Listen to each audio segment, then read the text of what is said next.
हम लोग श्रीमद् भागवतम के तीसरे स्कंद के 22वें अध्याय के 22वें श्लोक से आगे पढ़ेंगे। 21वें में हमने सुना था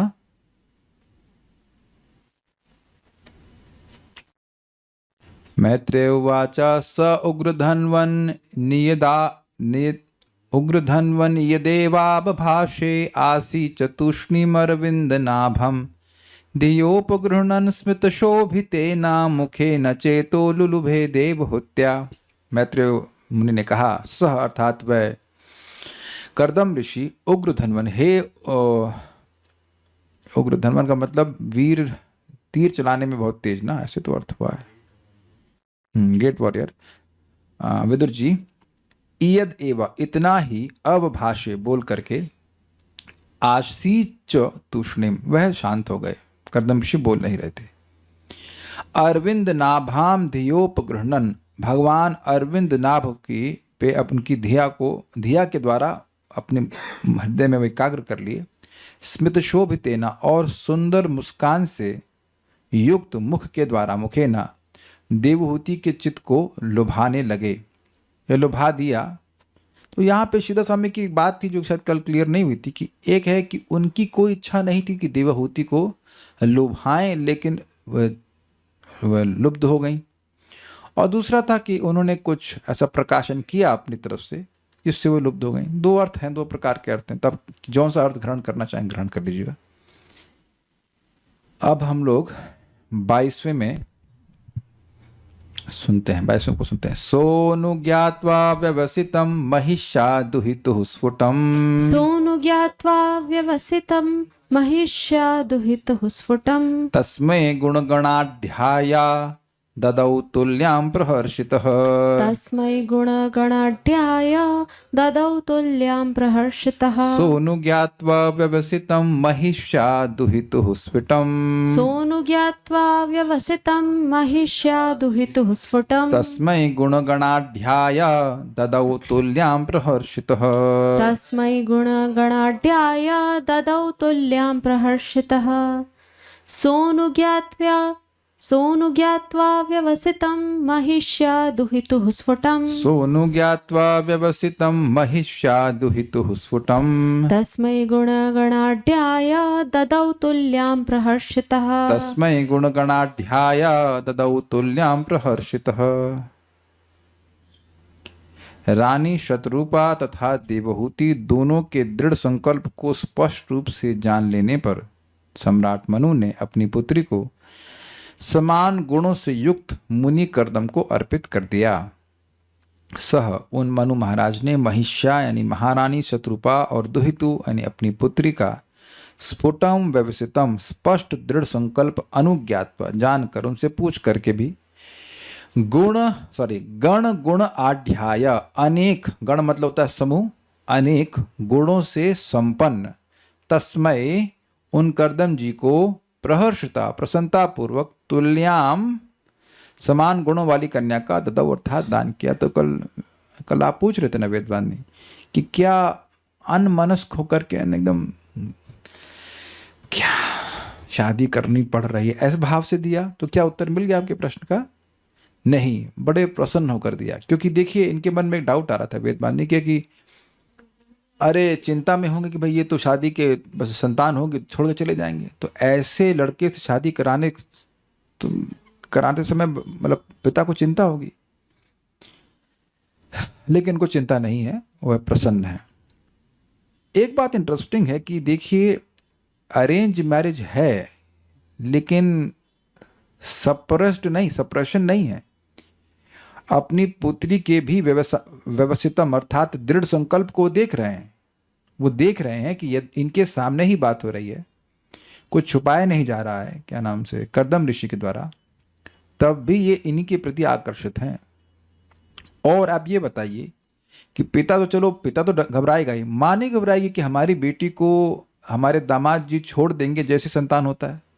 जैसे संतान होगा तो इस जगत की रीति क्या है? जगत की रीति ये है कि माता और पिता दोनों की आसक्ति बच्चे में हो जाती है, बल्कि कभी कभी ये लोग कहते हैं कि आपने शादी किया संतान नहीं किया, अर्थात दोनों के बीच में प्रेम नहीं रहेगा। कभी कभी संतान की वजह से दो पति पत्नी साथ में रह जाते हैं, यद्यपि आपस में झगड़ा भी करते हैं थोड़ा बहुत। तो ये सब देखा गया है। तो अब नहीं संतान होती, होने के बाद तो प्रेम बढ़ जाता है, आसक्ति बढ़ जाती है, बच्चे में है किसी वजह से है, ऐसा हो जाती है।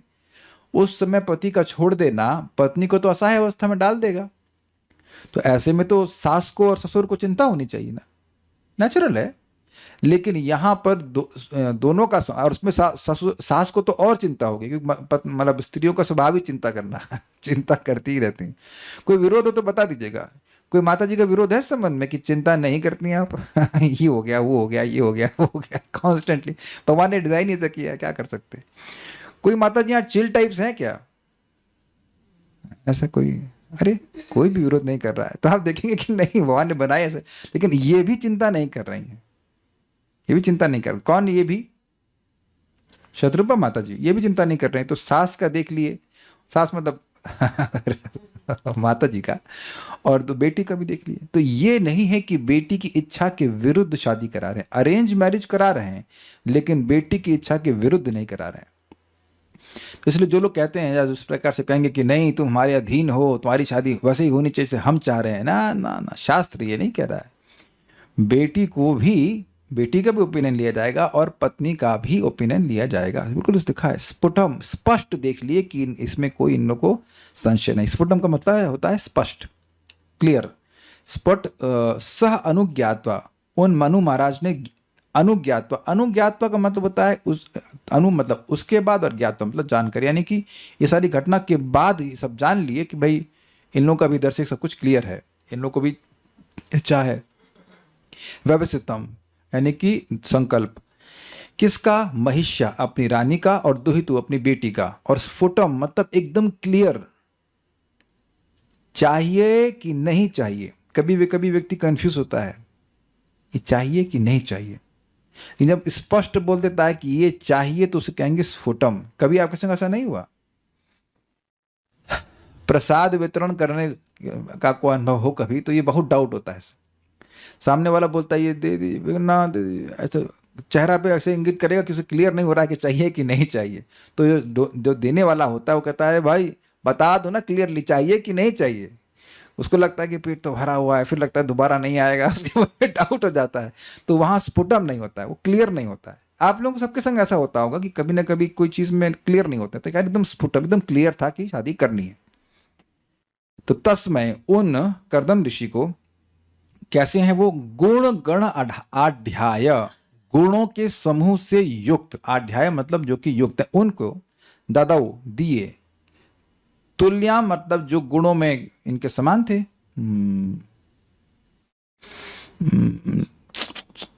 अरे देवहूति के समान थे, और बड़े खुशी से, प्रहर्षता, बड़ी प्रसन्नता से दिए, कुढ़ करके नहीं दिए। ठीक है, ये तो हो गया श्लोक क्लियर। आगे देखिए।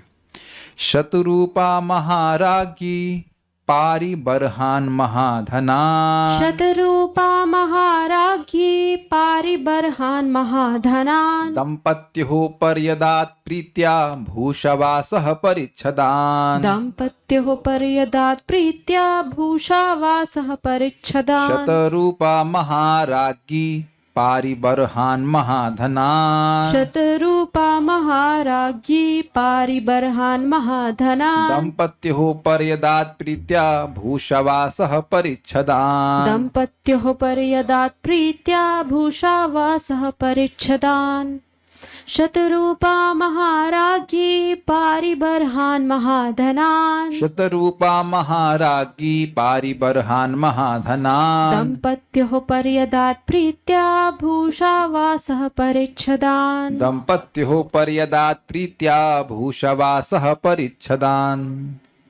महारानी शतरूपा ने वर वधु यानी बेटी दामाद को प्रेम पूर्वक अवसर के अनुकूल अनेक बहुमूल्य भेंटें यथा आभूषण, वस्त्र तथा गृहस्थी की वस्तुएं प्रदान करी। फ्रिज वगैरह दिया होगा ओटीजी, माइक्रोवेव नहीं, उस जमाने में नहीं होता था, लेकिन जो आवश्यक हो। चक्कू दी होगी, यस यस, शायद गेहूं पीसने के लिए। पता नहीं कर्दम जी इसके बाद कुछ खाए भी कि नहीं खाए, लेकिन जो भी आवश्यक था वो दिया।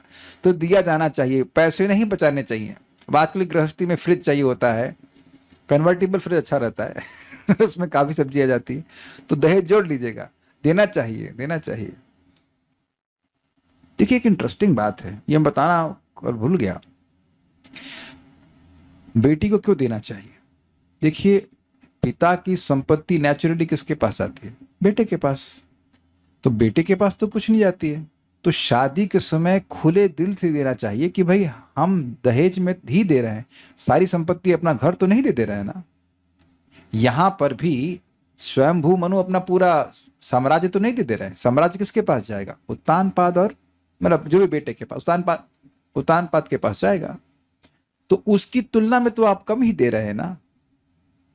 जिनकी शादी होने वाली पिताजी को बोल दीजिएगा अच्छे से दहेज बोला आपका घर तो ना लेके जा रही हूं कुछ समझे भाई, आपने मान लो 1,00,000-2,00,000 का कुछ गहना दे दिया, जो भी हमको नहीं पता क्या देता है, जो भी आवश्यक होता है वो दे दिया, तो वह तो आपके घर से कम ही है ना, तो वहां कोढ़ना नहीं चाहिए, ये अफेक्शन दिखा। और ऐसे चिंगड़ से भी शादी नहीं करनी चाहिए जो मांगे, चिंगड़ समझते हैं लोग, ये दे दीजिए 5 लाख कैश दे देना, ये ऐसे चिंगड़ शादी नहीं करनी चाहिए। ऐसे हमारे एक ही शब्द में चिंगड़ समझते हैं ना समझते हैं, मैंने अब शब्द अपने से बनाया, कैसे समझ ले आप, लेकिन भाव समझ गए आप, इसे चिंगड़ों शादी नहीं करनी चाहिए। उसको प्रसन्नता होनी चाहिए कि एक अच्छी लड़की से शादी हो रही है। तुम लड़की से शादी कर रहे हो कि कैश से शादी कर रहे हो कार से शादी कर रहे हो। तो यहां देख रहे हैं कि दामाद जी की कोई इच्छा नहीं थी, फिर भी दी जा रही है। देखिए दान दिया जा रहा है, दान के संग और अन्य वस्तुएं भी दी जाती हैं जितना सामर्थ्य हो। महाराज की शत्रुपा, महारानी शत्रुपा ने दंपत्यों, बेटी और दामाद को प्रीत्या महाधनान, प्रेम पूर्वक बहुमूल्य भेंटें, पारिबरहान अर्थात दहेज और अन्य वस्तुएं, भूषावास, भूषा मतलब आभूषण, और वस्त्र, वास मतलब वस्त्र, परिच्छदान, गृहस्थी की वस्तुएं, परिदात अर्थात दान दिया। भाई ये तो सब लोग समझ रहे हैं कि जो लोग अब ब्रह्मचारी के रूप में रह रहे हैं और जो गृहस्थ के जीवन में रह रहे हैं, उनके दोनों में जीवन में बड़ा अंतर है, और अंतर होगा भी, दैट्स नेचुरल। तो कुछ आवश्यकताएं होती हैं। ब्रह्मचारी लोग अपना यहीं गौड़े मठ में कहीं खा लिए, कि इधर खा लिए उधर खा लिए, फ्रिज हो ना हो उससे क्या मतलब है ना कल्याण प्रभु, फ्रिज तो नहीं चाहिए ना, फ्रिज देगा तो ले लेंगे आप समझ गए, लेने होगा। अच्छा चूल्हा, तो अब देख लीजिए चूल्हा देने पे भी नहीं लेंगे मान लो रखने को दे दिया जाए तब भी नहीं। जैसे अभी इस घर में आने से पहले हम एक यहीं पास में घर देखने गए, तो वो घर थोड़ा बड़ा था, घर मीन्स फ्लैट था, वो थोड़ा बड़ा सा था, तो वहाँ वो शायद 6,000 रुपये किराया था। तो वहाँ पे वो व्यक्ति छोड़ दिया जो हमसे पहले रह रहा था, क्योंकि उसकी पत्नी वहाँ आ ही नहीं रही थी रहने के लिए। कह रहे थे हम अकेले रहना है तो हम 6,000 रुपये क्यों खर्च करें इतने बड़े रूम में। तो स्वाभाविक सी बात है कि अकेले कोई व्यक्ति रहता है तो छोटे में भी रह लेता है, 1 रूम इज सफिशिएंट, नॉर्मल सा व्यक्ति है। अरे मतलब पैसे वाला भी होगा तब भी वो नहीं खर्चा करेगा, कौन इतना मेंटेनेंस करेगा। तो कर्दम ऋषि तो आप देख रहे हैं एकदम ही जंगल में रह रहे थे, तो अब पत्नी तो ना जंगल में उस तरह से रह पाएगी, तो कुछ व्यवस्था चाहिए ना, साड़ी के लिए कंटेनर, कुछ बक्सा चाहिए होगा, नहीं तो चूहा खा जाएगा वो तो कॉपी पहन करके अपना वजन कर रहे हैं, तो पत्नी के लिए तो कुछ अलमारी चाहिए ना भाई। पत्नी के कपड़े तो पति से अधिक ही होते हैं, है कि नहीं वेदवाद नहीं गलत तो नहीं कह रहे हैं, और हर जगह ऐसा ही होता है। अच्छा चलिए यहाँ पे एक पोल ले लेते हैं, हम खाली वेदवादी से मजाक नहीं कर रहे हैं। यहाँ पे ऐसी कोई एक माता जी हाथ खड़ा करे जिसके अपने पति से कपड़े कम हो। हाँ अरे सब लोग हाथ खड़ा कर रही क्या एक भी हाथ नहीं खड़ा कर रही तो आप समझ गए ना, होता ही नहीं ऐसा।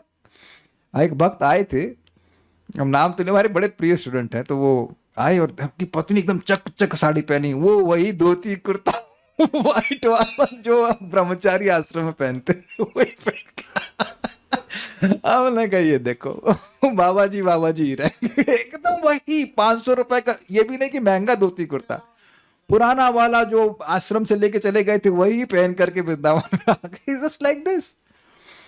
तब तो आप समझ रहे हैं कि पुरुष को कोई स्त्री स्वीकार कर रहा है तो कुछ झमेला तो लेना ही पड़ेगा ना, कुछ तो व्यवस्था लेके चलना पड़ेगा। तो इसलिए वह समझ करके कर रही थी। शत्रुपा महाराज्ञी, शत्रुपा महारानी ने पारिबरहान दहेज दिया था, महाधनान बहुमूल्य वस्तुएं दी, दंपत किसको दी, दंपति, दोनों को, दंपति को। अभी शादी, अब हाँ एक अच्छा, ये तो मैंने सोचा ही नहीं, एक अच्छा ऑब्जर्वेशन है कि अभी बात समाप्त हुई, बात ही हुई कि शादी करेंगे कि नहीं करेंगे, और दहेज भी आ गया।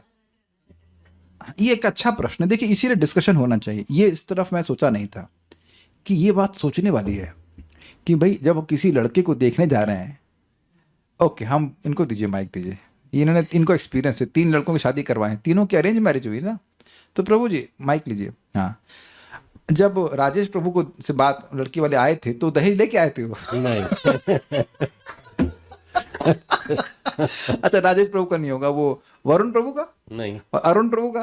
तो 3 केस में आप देख लीजिए कि तीनों, इनके 3 लड़के ही हैं, लड़की वाले तो नहीं थे ये। तो लड़की वाले कभी दहेज लेके तो नहीं आएंगे, और मान लो दहेज लेकर के आ जाए तो कहेंगे अरे क्या सीधे शादी करा दोगे क्या? तो एकदम अजीब सा लगेगा ना कि शादी के संग कैसे आ जाएंगे। लेकिन देखिए, एक बात समझ में आ रही है, ये नारद जी ने भी बताया था, और इट सीम्स कि इनको भी पता है कि भगवान विष्णु ने सेटिंग की हुई है। सेटिंग नहीं, लेकिन किए तो सेटिंग किए हुए थे ना कि परसों दिन आएंगे लड़की लेकर के, तो इन्हें पता था कि शादी हो जाएगी। सीम्स कि पहले से ही देख लिए हैं, ये विष्णु.com पे देख लिए।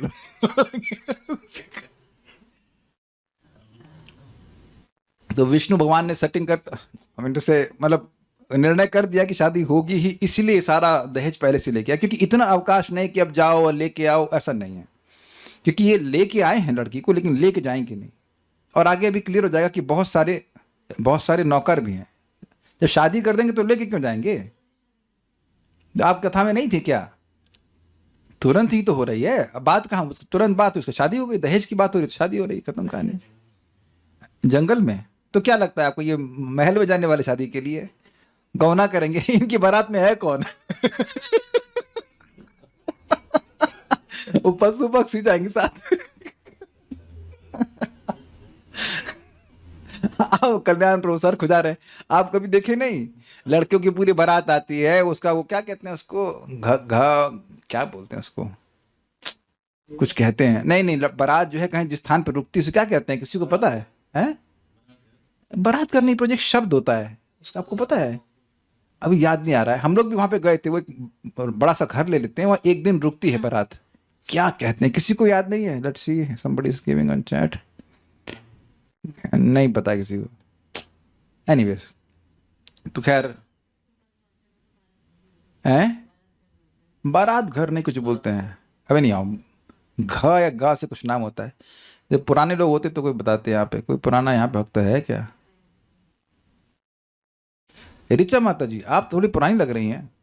आपको कुछ याद है कि शादी के समय जब आपकी शादी हुई होगी तो बारात आई थी? जनवासा, yes, that's exact word. Radha Kankari माता जी, यस, जनवासा, घानी जनवासा, यस। वो जनवासा होता है, तो बारात आकर रुकती है, उनकी खातिरदारी होती है, खूब अच्छे से खिलाया पिलाया जाता है। फिर कहते हैं नहीं ये अच्छा नहीं मिला, कंप्लेन करते हैं बवाल। तो ये सब तो होना नहीं है, ये अकेले रहने वाले हैं। तो इस प्रकार से हो गया। अच्छा, चलिए तो आगे पढ़ते हैं। दंपत्यो पर्यदात, दिया और प्रदान किया सारी वस्तुएं, और प्रीतिया, बड़ी प्रीति पूर्वक दिया। क्या दिया? और भूषा वासा, भूषा मतलब आभूषण, और वास मतलब कपड़े दिए। परिच्छदान, परिच्छदान का क्या अर्थ दिया? क्या था? गृहस्थी की अन्य वस्तु दी थी। तो इस प्रकार से आप देख रहे हैं कि यहाँ पे ये दे रहे हैं। यद्यपि यहाँ पे महल का सीन है, लेकिन अंडरस्टूड है कि ये महल नहीं है, वो उधर ही जंगल में ही सारी कहानी। हम खाली एक रिप्रेजेंटेटिव फोटो है कि माता शतरूपा देवहूति और कर्दम ऋषि को इस प्रकार से वस्तुएं दे रही है। तो उम्मीद है कि भाई 1 लाइक तो एआई के लिए बनता है कि नहीं? ऑलमोस्ट हर श्लोक के लिए फोटो बन जा रहा है।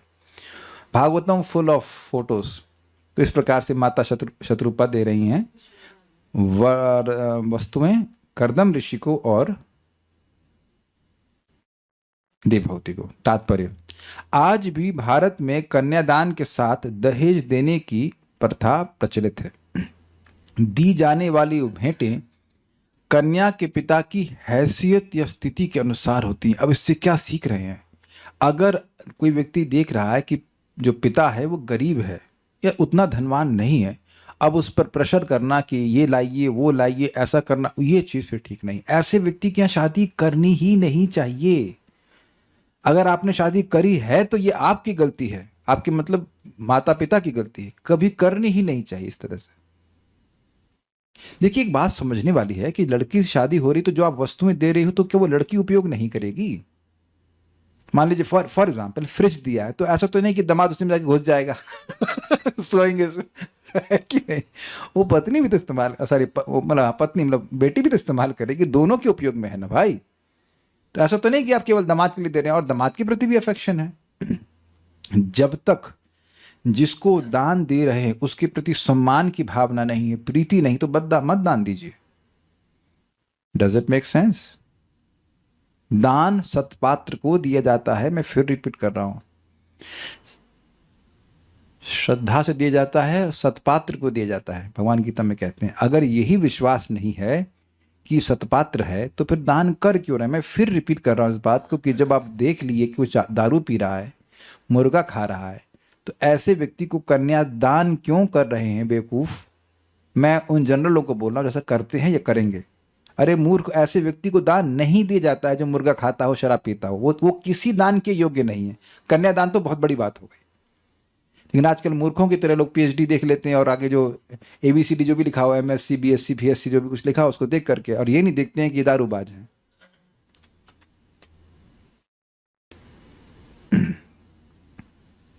तो ये बहुत इंपॉर्टेंट बात है।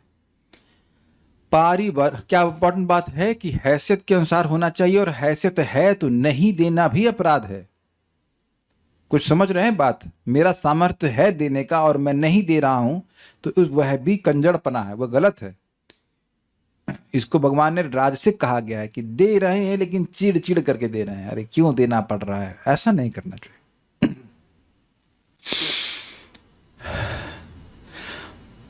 मुझे याद है कि मेरे पिताजी की 5 बहनें थीं, और पिताजी केवल कमाने वाले थे, बाबा जी का मतलब उतना पैसा नहीं था, बाबा जी के पास इतना नहीं था। तो मैं उस समय बड़ा क्रोधित सा होता था कि ये बहनों की शादी का खर्चा हमारे पिताजी क्यों दे रहे हैं। आई वॉज नॉट नोइंग धर्म, नहीं पता था। लेकिन अगर पिताजी समर्थ नहीं है तो जो बड़ा लड़का है वही पिता की तरह कार्य करता है। मतलब हमारे बाबा जी का एक्सीडेंट हो गया था तो बहुत पैसा नहीं था उनके पास। देख रहे हैं कि जब धर्म का ज्ञान नहीं होता है तब हम इस प्रकार सोचते हैं। ऑब्वियसली शादियाँ तो सब राक्षसी तरीके से हुई थी लेकिन एक पॉइंट हम बोल रहे हैं कि वो जो किसी को आप धन दे रहे हैं तो वो आपका कर्तव्य है, अगर आप सुपीरियर पोजीशन पे हैं, बड़े भाई हैं या पिता हैं, ऐसा करके।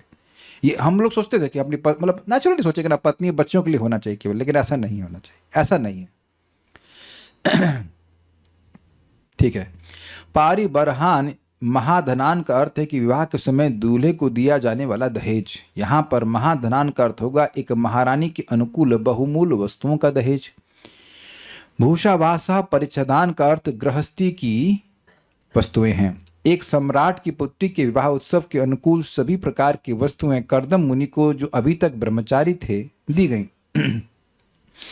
दुल्हन के वेश में देवहूति बहुमूल्य आभूषणों एवं वस्त्रों से सुसज्जित थी। इस प्रकार कर्दम मुनि का विवाह एक योग्य पत्नी के साथ संपन्न हुआ और साथ में गृहस्थी की सारी सामग्री प्राप्त हुई। विवाह की वैदिक रीति में आज भी कन्या के पिता द्वारा वर को ऐसा दहेज दिया जाता है। यहाँ तक कि भारत के अनेक निर्धन परिवार भी दहेज में सैकड़ों हजारों रुपए व्यय करते हैं। दहेज प्रथा अवैध नहीं है, जैसा कुछ लोग सिद्ध करने की कोशिश करते हैं। दहेज तो पिता द्वारा सद इच्छा के प्रतीक रूप में कन्या को दिया जाने वाला दान है, जो अनिवार्य है। जहां पिता अत्यंत निर्धन होने के कारण दहेज नहीं दे पाता, वहां पर फल तथा फूल ही दिए जाने का विधान है। जैसा कि भगवद गीता में उल्लेख है, भगवान फल तथा फूल से भी प्रसन्न होते हैं। जहां आर्थिक विपन्नता होती है और अन्य किसी प्रकार से दहेज की राशि संग्रह नहीं की जा सकती, वहां दूल्हे को प्रसन्न करने के लिए फल तथा फूल दिए जा सकते हैं। और अगर ऐसा दूल्हा नहीं है कि फल फूल से ही संतुष्ट ना हो जाए, तो उसको बाकी दहेज दे करके भी आप संतुष्ट नहीं कर सकते। समझे मेरी बात? ये बात थोड़ी समझने वाली है। ये नहीं कह रहे हैं कि केवल फल ही फूल दीजिए, ये नहीं कहा जा रहा। कहने का आशय यह है कि अगर कुछ नहीं है तो फल फूल दीजिए, लेकिन अगर उतने से भी संतुष्ट नहीं है व्यक्ति, तो आप पूरा राज्य दे देंगे तब भी संतुष्ट नहीं होगा, क्योंकि वो समझ नहीं पाया कि अगर उसको वस्तुएं चाहिए थी तो वो शादी क्यों कर रहा है। समझ में आया आपको कुछ? वस्तुएं तो पहले भी होती ही हैं, और तुम मेहनत करके पैसा कमा करके अपना खरीद लो। वी वॉन्ट रिलेशनशिप्स, चाहे वो पति पत्नी की हो, चाहे मित्र की हो, चाहे कुछ भी हो, तभी हम सुखी रह सकते हैं। करना मित्रों, जिस आश्रम में आप रह रहे हैं, आप वो अकेले छोड़ दिया जाए वहां पे तो पागल हो जाएंगे ना।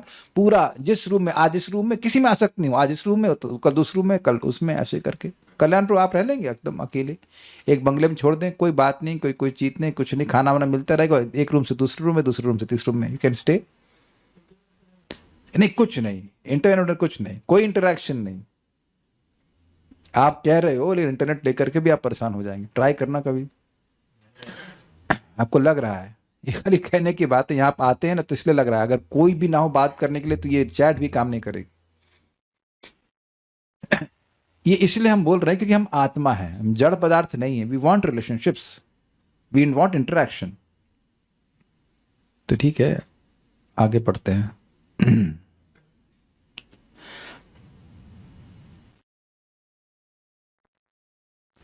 अगर हम किसी मांस खाने वाले या शराब पीने वाले व्यक्ति को भक्त बनाने के लिए कोशिश करें विवाह के बाद, क्या तब भी कन्या का दान वहां नहीं करना चाहिए? अगर हम किसी मांस खाने वाले या शराब पीने वाले व्यक्ति को भक्त बनाने के लिए कोशिश करें विवाह के बाद, क्या तब भी कन्या का दान वहां नहीं करना चाहिए? मतलब पहले से अगर आपको पता है कि मुर्गा खाने वाला है तो फिर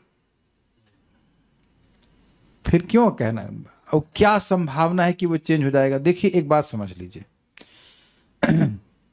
और जर्नलिस्ट प्रभु आज अपने वो नोटबुक लिख लीजिए, interest in Krishna consciousness is extremely rare. इस बात बहुत सिंपल है, लेकिन लिख लीजिए, इस बात को दिमाग में गड़ा लीजिए एकदम। Interest in Krishna consciousness is extremely rare.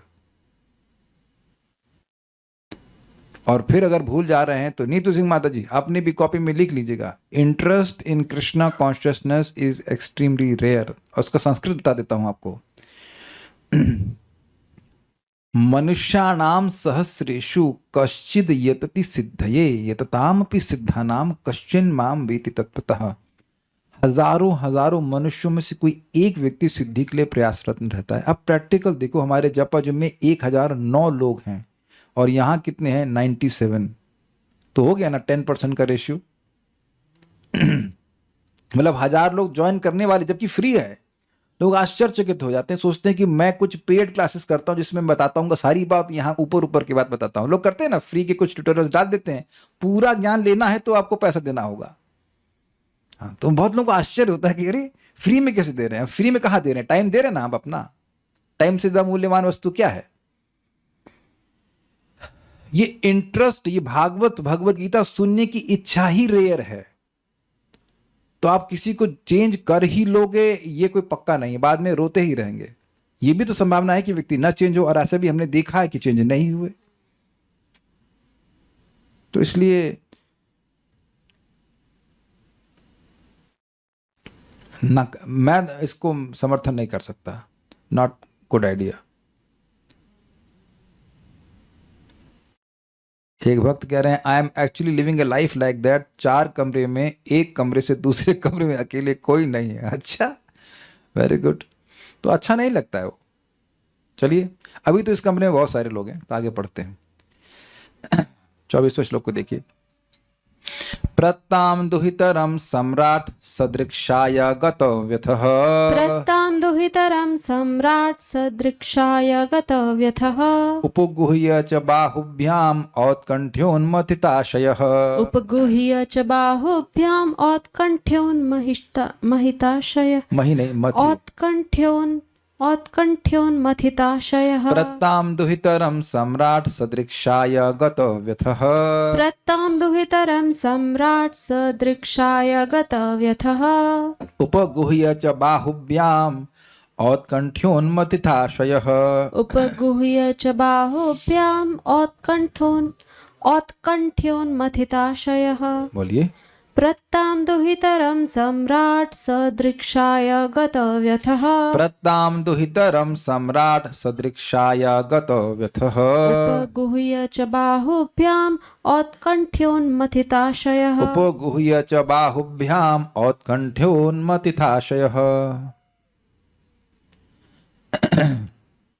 इस प्रकार अपनी पुत्री को योग्य वर को प्रदान करके अपनी जिम्मेदारी से मुक्त होकर स्वयंभू मनु का मन वियोग के कारण विचलित हो उठा और उन्होंने अपनी प्यारी पुत्री को दोनों बाहों में भर लिया। देखिए रिप्रेजेंटेटिव फोटो है वो। यहाँ पे अन्य तो ऋषि नहीं है, मान लीजिएगा कि अन्य नहीं है, केवल कर्दम ऋषि हैं, वो आश्रम है। और ये स्वयंभू मनु है, वो अपनी बेटी को आलिंगन किए हैं। देखिए मैंने पहले भी बताया था कि बेटी के प्रति पिता का एक विशेष स्नेह होता है। तो यहाँ पे इनकी 3 बेटियां हैं, फिर भी अब ये दूर जा रही तो इनका विरह के कारण वह रो रहे हैं। सम्राट महाराज मनु ने सदृक्षाय उपयुक्त व्यक्ति को दुहितरम प्रत्नाम अपनी पुत्री देकर व्यथ चिंता से गत रहित हो गए। भाई चिंता होती है ना कि लड़की की शादी करनी है, उससे रहित हो गए।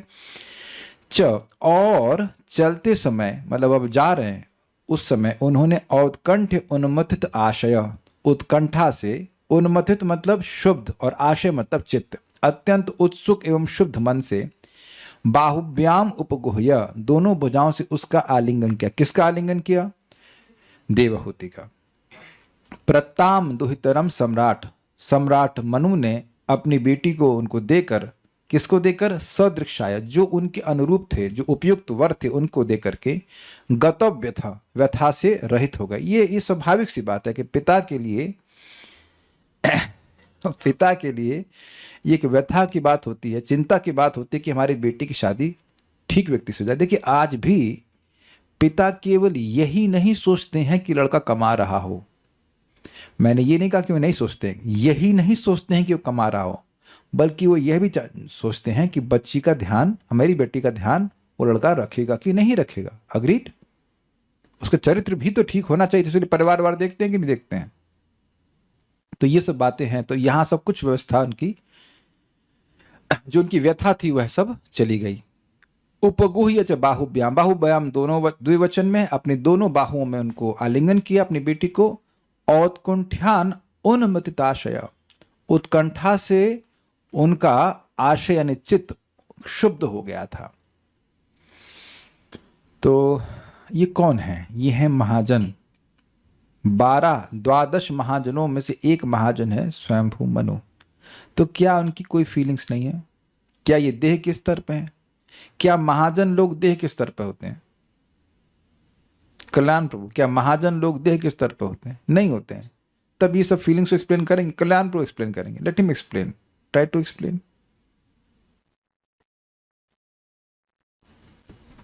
जो सोसाइटल नॉर्म्स का सर। अरे बोर कर दिया यार, बताइए। शुद्ध भगवान मतलब ये सोसाइटी में पिताजी रोते हैं इसलिए रोने की रस्म पूरा कर रहे हैं ना, ये कहना चाहते हैं। सोसाइटी में जब लड़की जाती है तो पिता माता रोते हैं, तो इसलिए भाई कोई बुरा ना कहे तो रो ही नहीं रहे, इसलिए रो रहे। यही आपका एक्सप्लेनेशन है। बोलिए। शुद्ध भक्तों का प्रेम, वो उनका प्रेम से यस, माता देवहूति भी शुद्ध भक्त हैं, कर्दम जी भी शुद्ध भक्त हैं, और ये भी शुद्ध भक्त हैं। So he is feeling separation from his daughter. It's natural. परम पूज्य राधानाथ महाराज इस में कहते हैं, devotees are not cold hearted. अभी कुछ दिन से मेरा मतलब है कुछ साल पहले परम पूज्य भक्ति चारू महाराज का भगवान के पास वो चले गए। तो अब परम पूज्य भक्ति पुरुषोत्तम स्वामी वो आजीवन ब्रह्मचारी रहे, सन्यासी थे, सॉरी क्षमा कीजिएगा, सन्यासी हैं। तो वो बोल रहे हैं उनके बारे में, और क्योंकि महाराज से बहुत प्रेम और अफेक्शन मिला है, तो अब आपको एक सन्यासी को समझाने की जरूरत नहीं कि हम देह नहीं आत्मा है, पहले समझ लीजिए, दे नो इट वेल। तो अब वो बोलते बोलते पर आंसुओं से रो रहे हैं, वो बोल रहे हैं रोए जा रहे हैं, बोल रहे हैं रोए जा रहे हैं, फिर बोल ही नहीं पाए। वो कह रहे हैं कि हम जानते हैं कि आत्मा है और सब कुछ है, लेकिन the over feelings are overwhelming, क्योंकि वैष्णव से सेपरेशन महसूस हो रहा है। और अभी आप देखिएगा सार्वभौम भट्टाचार्य कैसे भगवान के सेपरेशन में बेहोश हो जाएंगे, देखिएगा। मतलब जब मैं चैतन्य चरितामृत पढ़ाऊंगा तो ऐसा नहीं कि भक्तों की कोई फीलिंग्स नहीं होती हैं। या अर्जुन अपने बेटे, क्या नाम है उनका, अभिमन्यु की मृत्यु पे न रोए हों। अभिमन्यु तो परमहंस है ना, वो तो, सॉरी क्षमा कीजिए, अर्जुन वो तो भगवान के पार्षद हैं। तब माइक पे बोलिए। हम ऐसा बोलते हैं बिना माइक पे, आप कुछ भी क्लास में। देवहूति भी भक्त हैं इसलिए, हाँ। और कुछ? ठीक है।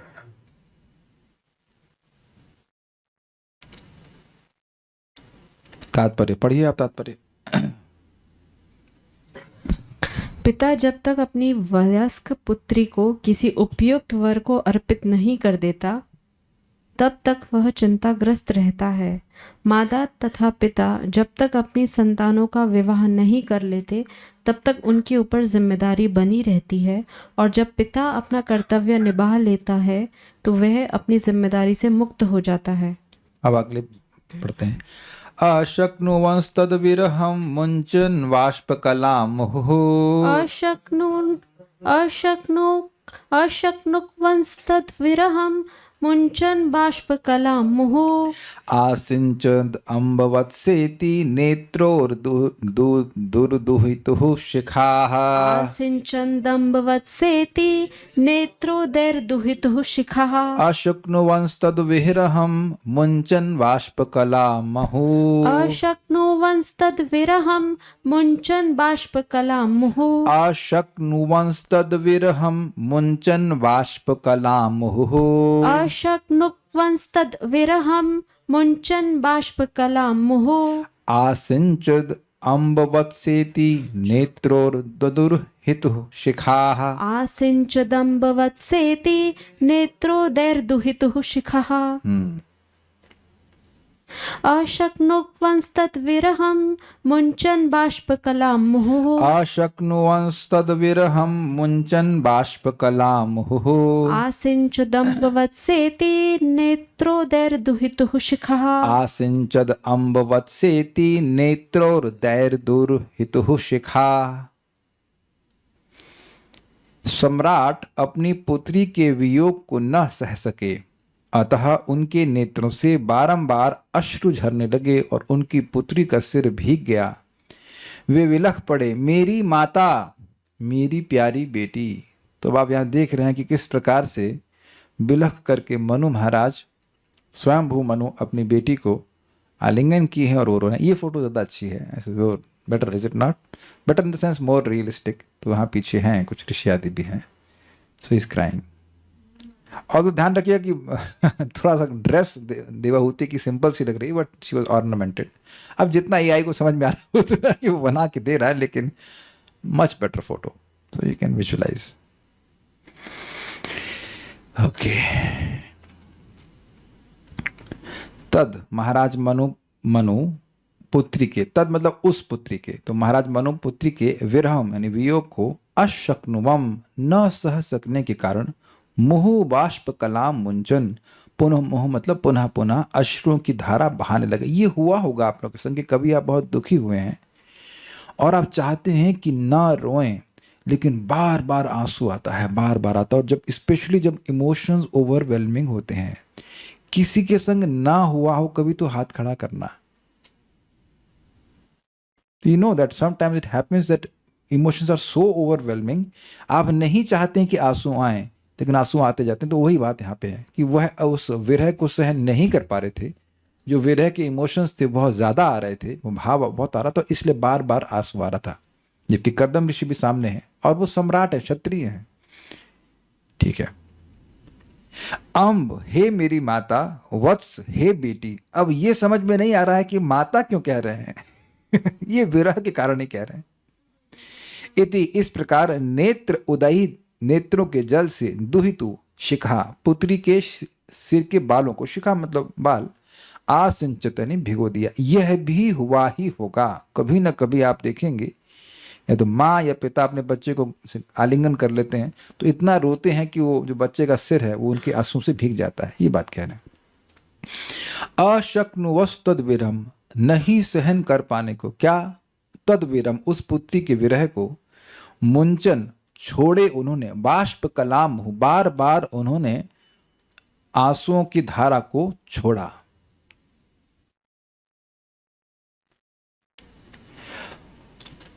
और आसिंचत सींच दिया, अम्ब वत्स इति, हे माता, हे बेटी कहते हुए नेत्रों के द्वारा ददुर क्या किस प्रकार से तोड़ा जाएगा? नेत्र उदय दुहितु, नेत्रों के द्वारा जो जल था उसके द्वारा अपनी बेटी की जो शिखा अर्थात बाल थे उसको भिगो दिया, इतना उन्होंने रोए। तो स्पष्ट है। तात्पर्य पढ़िए। अम्ब शब्द सार्थक है। कभी कभी पिता अपनी पुत्री को प्यार में माता अथवा कभी मेरी बिटिया कहकर पुकारता है। विरह भाव इसलिए उत्पन्न होता है क्योंकि जब तक कन्या का विवाह नहीं होता वह अपने पिता के घर पर रहती है, किंतु ज्यों ही उसकी शादी हो जाती है वह परिवार की कन्या नहीं रह जाती, उसे अपने पति के घर जाना पड़ता है, क्योंकि विवाह के बाद वह अपने पति की संपत्ति बन जाती है। मनु संहिता के अनुसार स्त्री कदापि स्वतंत्र नहीं रहती। जब तक विवाह नहीं होता वह अपने पिता की संपत्ति रहती है, और जब तक उसके बाल बच्चे बड़े नहीं हो जाते और स्वयं सयानी नहीं हो जाती अपने पति की संपत्ति बनी रहती है। स्त्री सदा ही अपने पिता, पति अथवा पुत्रों पर आश्रित रहती है। ऐसा हमें देवाहुति के जीवन में आगे देखने को मिलेगा।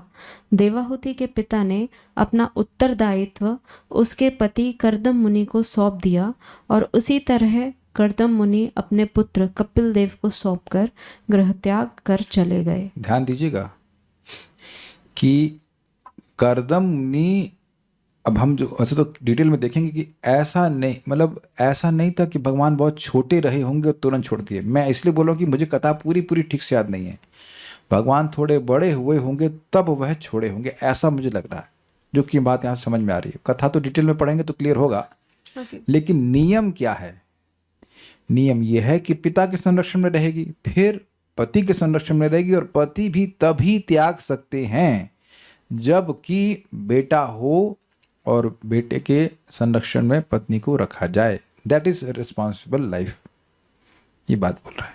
किसी किसी विशेष परिस्थिति में ऐसा नहीं भी होता है, लेकिन जैसे कि हम स्वयं चैतन्य महाप्रभु के केस में देखते हैं, उनका कोई बेटा नहीं था, कोई संतान नहीं थी, फिर भी एक जीवों का उद्धार करने के लिए उन्हें संन्यास ले लिया।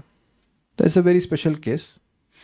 लेकिन श्रीपाद रामानुचार्य जी भी ऐसे किए थे, उनकी पत्नी सपोर्ट नहीं कर रही थी, but that's a different thing. बहुत अब महान आचार्य लोग कुछ अलग काम कार्य करने अलग बात है, नहीं तो ऐसा नहीं किया जाता। भगवान बुद्ध ने भी ऐसा किया था, ठीक है, लेकिन जनरली ऐसा नहीं करना। जिसको सिर्फ पुत्री हो और पति ना रहे, तब ना रहे का मतलब छोड़ के चला ही जाए या मृत्यु हो जाए, हमको नहीं पता आप किस कंटेक्स्ट में कह रहे हैं। तो ये बड़ी इंपॉर्टेंट बात है। एक बड़ी सुंदर बात हमको हम गीता से कहना चाहेंगे। माम ही पार्थ विपाश्रित्य येपि स्युः पाप योनिः स्त्रियो वैश्यस्था शूद्रास्तेपि यान्ति पराम गतिम। भगवान गीता में कहते हैं कि मेरा कोई अगर आश्रय लेता है, मेरे भक्तों का आश्रय लेता है, माम ही पार्थ विपाश्रित्य येपि स्युः पाप योनि, वो पाप योनि भी क्यों ना हो, और स्त्री हो, वैश्य हो या शूद्र हो, तो भी वह पराम गतिम को प्राप्त करता है। यानी कि एक स्त्री जिसका जीवन हर समय पर आश्रित ही है, यानी कि मुक्त नहीं होता है, वह भगवान का आश्रय लेगी तो वह मुक्त होकर भगवान के पास चली जाएगी। कुछ कैच किया आपने? एक ऐसा व्यक्ति जो ऐसी स्थिति में है कि उसको अब हमेशा दूसरों पर आश्रित ही रहना होता है, यानी कि वह मुक्त नहीं है, वह भी भगवान की भक्ति करके मुक्त होकर के भगवान के पास चला जाएगा। किम पुनर्ब्राह्मणा पुण्या भक्ता राजर्षयस्तथा। अच्छा, एक बात और भी समझ लीजिए कि माता जी लोगों को स्वतंत्र रहना अच्छा भी नहीं लगता है। अगर कोई विरोध करना चाहे तो बताइएगा, और आप बताइएगा कि विरोध करना क्यों अच्छा लग रहा है आपको। You don't like that. उसका प्रमाण क्या है? प्रमाण सिंपल है, आप रात में अकेले नहीं जाना चाहती कहीं पे। अग्रीड? यह भी देखा गया है कि मंदिर में परिक्रमा कर रहे हैं तो हमने प्रैक्टिकल देखा है कि कोई माता जी आगे जा रही है, उससे हम हमारा कोई मतलब नहीं, हमको जानते नहीं, फिर भी पीछे मुड़ के देखेंगे। हम क्या गुंडे हैं? लुच्चे हैं? हमको बड़ा हम डर देख ही भी नहीं रहे, फिर भी उनको डर लगा रहा है। अरे मंदिर है भाई, मंदिर में कितने लोग परिक्रमा कर रहे हैं, हम गलत तो नहीं कह रहे हैं। आप लोग देखे होंगे परिक्रमा करते हुए, उधर हम देख भी नहीं रहे, फिर ऐसे देखेंगे भाई आपके पीछे नहीं आ रहे, भगवान की परिक्रमा कर रहे हैं। क्या करें? डर लगता है, क्या करेंगे? लेकिन जब अपने पति के साथ होते तब तो नहीं पीछे मत देखती हैं। तो आप देखेंगे कि ये एक साइकोलॉजी भगवान ने बनाई है। They like to be sheltered, they like to be. तो ये सब बातें यहाँ पे हैं। कुछ भक्तों ने प्रश्न किया है, आई होप कोई ऑब्जेक्शन तो नहीं। अगर शादी ना हुई हो और पिता छोड़ के चले गए हों तो कर लीजिए शादी। उसमें क्या दिक्कत है, शादी कर लीजिए। अब ये तो कलयुग में सारा कुछ उल्टा पुल्टा होना ही है। जिन भक्त ने प्रश्न किया है हम उनके बारे में जान रहे हैं, कल आपने बताया था, तो उम्मीद है कि आप रिजॉल्व कर लेंगे उसको, कर लीजिएगा शादी। वाओ, आई एम रिलीव्ड कि मेरा भी कोई स्कोप है। पता नहीं क्या स्कोप बता रहे हैं, हमको तो समझ में नहीं आया। जिसको सिर्फ पुत्री ही हो और पति ना रहे, तब अगर डेथ हो जाए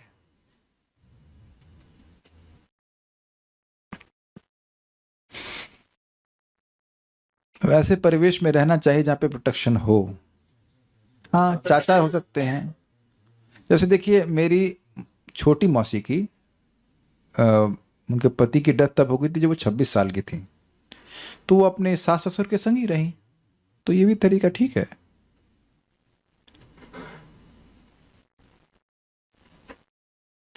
आज के समय में तो गर्ल्स इंडिपेंडेंटली रहना पसंद करती हैं, और बॉयफ्रेंड नहीं होता है। ये जो इंडिपेंडेंट रह रही हैं वो बॉयफ्रेंड के बिना रह रही हैं सारी की सारी। देखिए, हम आपने बात मेरे मुंह से बात खुलवा रही हैं, अब इसलिए आप सुन लीजिए। देखिए, लड़कियों के संग होता क्या है, कोई लड़का आएगा, थोड़ी थोड़ी मीठी बातें करेंगे, तुरंत फिसल जाएंगे। कह दीजिए कि ऐसा नहीं होता है, थोड़ी सी तारीफ कर दिया तो बस बह जाएंगी। तो आप कह लीजिए कि इंडिपेंडेंट हो जाएंगे, तो नहीं इंडिपेंडेंट रह सकती हैं। अब देखिए, जिस व्यक्ति ने बोला है वो भी कितनी बार मुझसे बेवकूफ़ी की बातें कर चुका है। तो ये स्वीकार कीजिए कि भगवान ने बुद्धि कम दी है, बह जाना बहुत आसान है। चाइल्डिश होती हैं लड़कियां, क्या करेंगे बताइए। थोड़ा सा कुछ तारीफ कर दिया तो अच्छा, बस बड़ी सुंदर लग रही हो, बड़ी तुम्हारी आंखें गहरी हैं, झील जैसी। कुछ बोल दिया, फैल गई वो।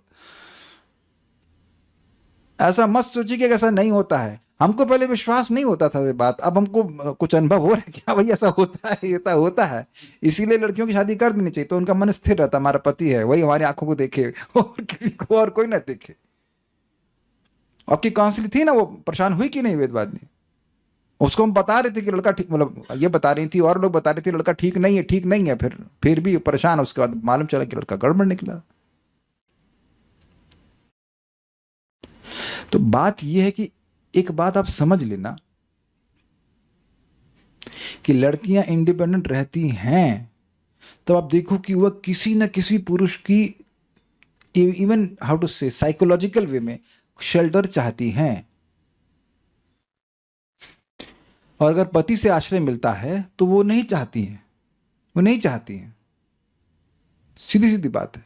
दे need male, how to say, क्या कहते हैं, shelter. Girls can not give shelter to girls. ये आप कैच कर लीजिएगा, कैच नहीं करेंगे उसको, आप देख लीजिएगा। Girls can not give shelter to girls, it's not possible.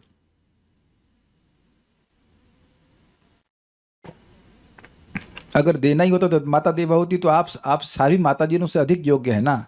वो काहे शेल्टर ढूंढ रही हैं, वो भी माता जी से, मतलब माता देवा, क्या नाम है उनके, शत्रुपा के शेल्टर में रह रहती। It doesn't work like that. तो जो भी सिस्टम वेद के विरुद्ध चलेगा वो फेल ही होगा, ये बात है। बिना पिता की शादी कैसे करें?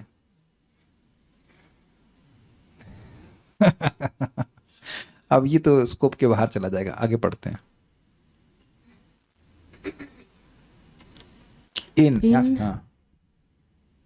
इन घटनाओं का वर्णन अपने कथनों में एक एक करके किया जाएगा। कैसे कैसे हुआ, एक श्लोक और ले लेते हैं।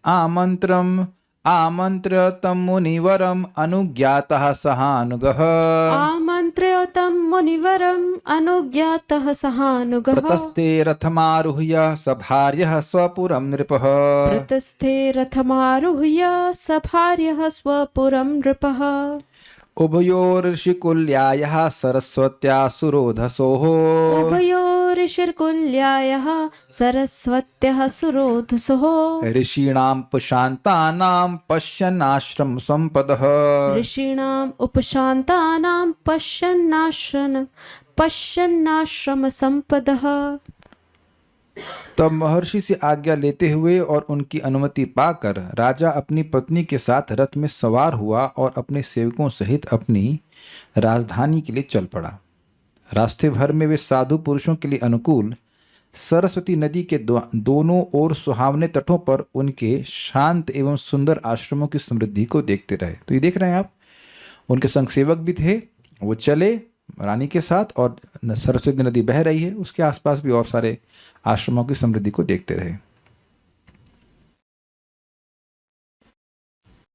ऋषि, उन्होंने मार्ग में ऋषियों को कुल्यायः स्वीकार्य, मतलब जो नदी ऋषियों की उपयोगी थी, सरस्वती सरस्वती नदी के उभयो दोनों सुरोधसा मतलब सुहावने किनारों पर स्थित उपशांता नाम प्रशांत चित ऋषि नाम ऋषियों के आश्रम संपद पश्चन, आश्रमों की शोभा का दर्शन किया।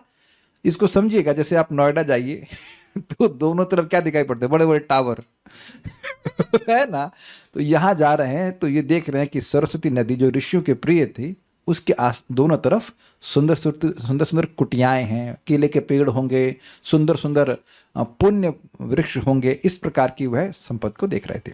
उभयोर ऋषि कुल्याया, ऋषियों के द्वारा सेवित सरस्वती नदी के दोनों तरफ दोनों सुरोदसा दोनों सुंदर तटों के ऊपर ऋषिणाम उपशांता नाम ऋषियों के जो अत्यंत शांत थे उनके आश्रम संपद पश्चन, आश्रम की संपदा को देखे। क्षमा कीजिएगा, ये 27 श्लोक था 26 पहले देख लेते हैं।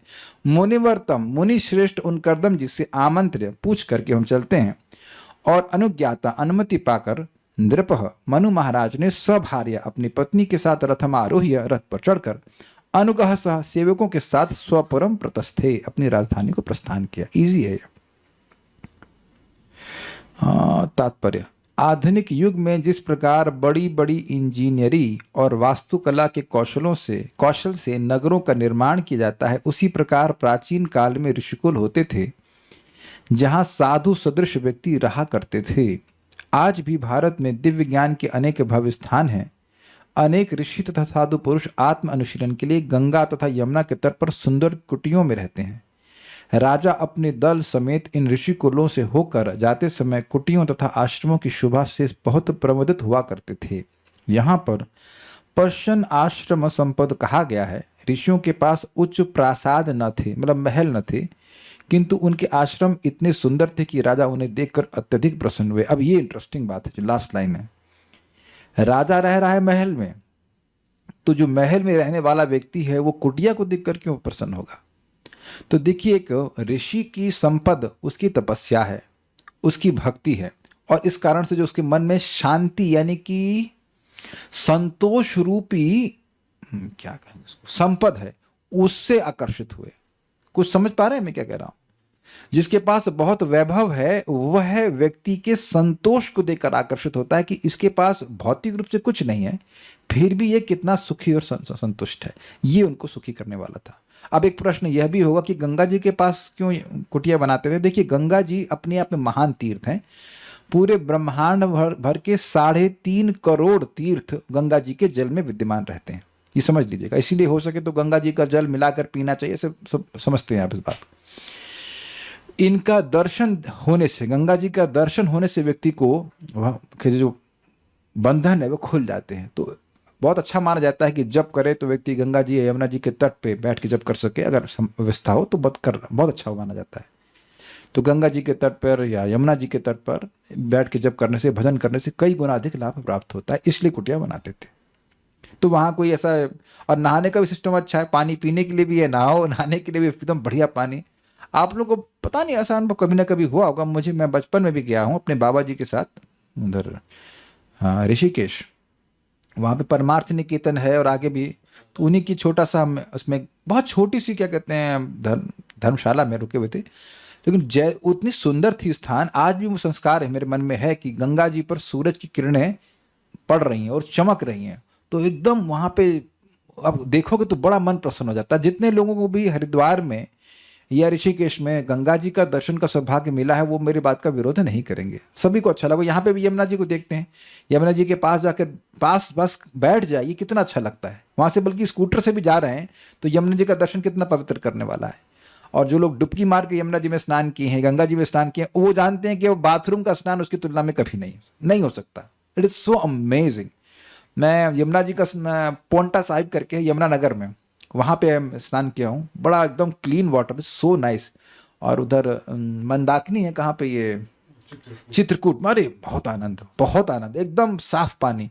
और ऐसे हरिद्वार में भी। तो आप सभी लोगों को अनुभव होगा कि गंगा जी में स्नान करने से व्यक्ति को कितनी पवित्रता का अनुभव होता है, और इसलिए वहाँ पे साधु पुरुष रहते हैं।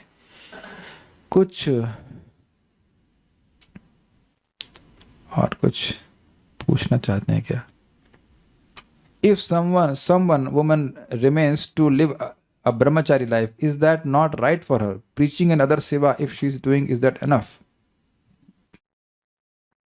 कह रहे हैं कि अगर कोई माता जी ब्रह्मचारी नहीं रहना चाहती हैं तो क्या ये सही है? देखिए, इसके भी हैं उदाहरण, ऐसा नहीं कि कोई उदाहरण नहीं। जैसे कि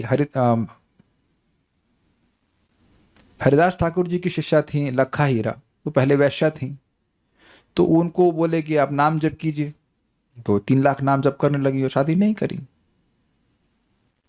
ऐसे हैं। गंगा माता गोस्वामी भी थी, एक बहुत बड़ी भक्त हो चुकी हैं, बट केसेस ऐसे रेयर हैं। प्रभुपाद प्रथम स्कंद में कह चुके हैं कि हर लड़की की शादी होनी चाहिए, क्योंकि नेचुरल टेंडेंसी है कि वह male association may not be for physical things but for emotional things, वह सर्च करेंगी ही, क्योंकि गाइडेंस नहीं मिलती है माता जी से। ये बात है। तो कुछ सोच के ही प्रपात कह रहे हैं ना। और ब्रह्मचारी रहना कलयुग में थोड़ा कठिन ही है। हाँ, ब्रह्मचारी का ढोंग करना तो आसान है ही, है कि नहीं? अब मैं किसी को डिस्करेज नहीं कर रहा हूं। अब देख ही लो ना, सब तरफ केवल इंद्रिय तृप्ति का ही विज्ञापन है। तो अगर कोई रह जाए, प्रभुपाद बिल्कुल अपने लेक्चर में स्पष्ट कहते हैं, कोई रह जाए नाम जप करके भक्ति करके तो बहुत अच्छी बात है, लेकिन अगर नहीं रह पाए तो निर्जल एकादशी वाले दिन गंगा जी में गोता लगाकर अंदर पानी नहीं पीना चाहिए। समझे ना बात? दैट इज नॉट ब्रह्मचर्य। यू आर अ ब्रह्मचारी और यू आर नॉट, सिंपल। तो ये सारी बातें हैं। ऐसा नहीं है कि मैं ब्रह्मचर्य के खिलाफ बोल रहा हूं, मैं धोखेबाजी के खिलाफ बोल रहा हूं। ब्रह्मचर्य मुझे भी बहुत पसंद है, that I have been appreciating it since, मतलब माय बर्थ इन सेंस, जब से मुझे होश आया मुझे अच्छा लगता है ये चीज़, उसके सपोर्ट में ही बोल रहा हूँ। लेकिन अगर व्यक्ति इंद्रिय तृप्ति कर रहा है छुप करके, तो वो ब्रह्मचारी नहीं। वो कह ले कि जो उसको फैसिलिटी मिल जाए कि हम ब्रह्मचारी हैं तो भगवान के पास है, होना पड़ेगा ना ब्रह्मचारी। वो चेहरे पे दिख जाएगा कि ब्रह्मचारी है कि नहीं। शादी नहीं किया, चलो उठ रहा है 8 बजे, तो ये ब्रह्मचारी है? नहीं है ना। फिर तो खूब नाम जप करे, भगवान की भक्ति में अपने मन को लगा के रखेगा तो वो बच जाएगा, स्वाभाविक सी बात है। लेकिन अगर योग्यता नहीं है उस तरह की, तो फिर अपने अधिकार के अनुसार कार्य करना चाहिए। ठीक है, so will stop here. Shri Bhagavatam Mahapuran की जय, श्रील प्रभुपाद की जय, निताई प्रेमानंद।